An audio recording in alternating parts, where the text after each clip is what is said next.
Ask anyone who's serious about social media today, and they'll tell you these technologies change everything. So I'm here today with Charlene Lee, founder of the Altimeter Group, and she's been helping companies with this stuff since before Facebook, and helping me too. Thanks for coming today, Charlene. Thank you. So you've just come out with a new book. The title is Open Leadership, How Social Technology Can Transform the Way You Lead. Now, in that book, there was a phrase that really struck me. I didn't understand it, and I've been covering this stuff a long time. You talk about giving up control to remain in command. What the heck do you mean? Okay.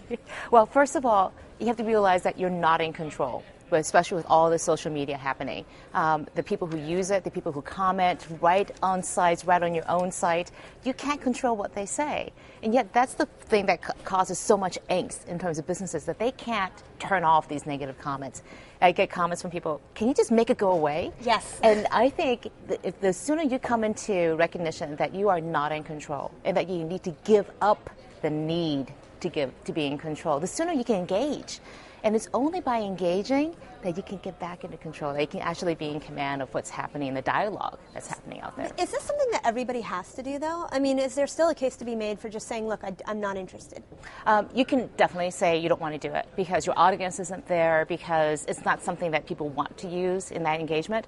But you have to choose not to do it because it makes sense for you not to do it. To not do it because you're afraid of it or because you don't understand it, I think it's just bad business. We crossed a very interesting threshold last month.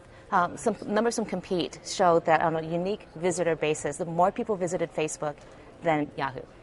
And so if Google and Yahoo rank very high in your consciousness of places you need to pay attention to, then Facebook is right up there. You can't afford to ignore these channels anymore. You need to go and explore them and understand, are your customers there? What are they saying about you? They probably are talking about you, and you need to engage in those conversations. I'm curious what you would think of like a company like, for example, Apple, that at least from the outside, appears entirely closed in their strategy and yet is so successful. Right. I actually have a little chapter in there talking about the Apple factor, okay. Which is so many people say, I don't need to be open because look at Apple, they're closed. Well, I think if you look at their strategic goals, can they learn? They absolutely learn from all the discussions that are happening right now.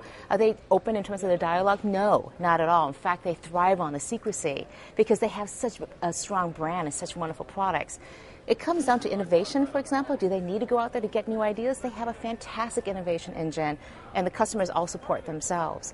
And so from those sort of dynamics, those metrics of openness, no, they don't need to be open. But they are open in terms of their platform, and that has been wildly successful, that they open up their platform, for example, on apps and on iTunes, allowing anybody to come in and build on top of that platform within certain parameters, of course. So they are appropriately open given their strategy. And that's the key thing. I'm not saying you have to be completely open. I think you have to re-examine how open do you need to be in this environment today to accomplish your goals.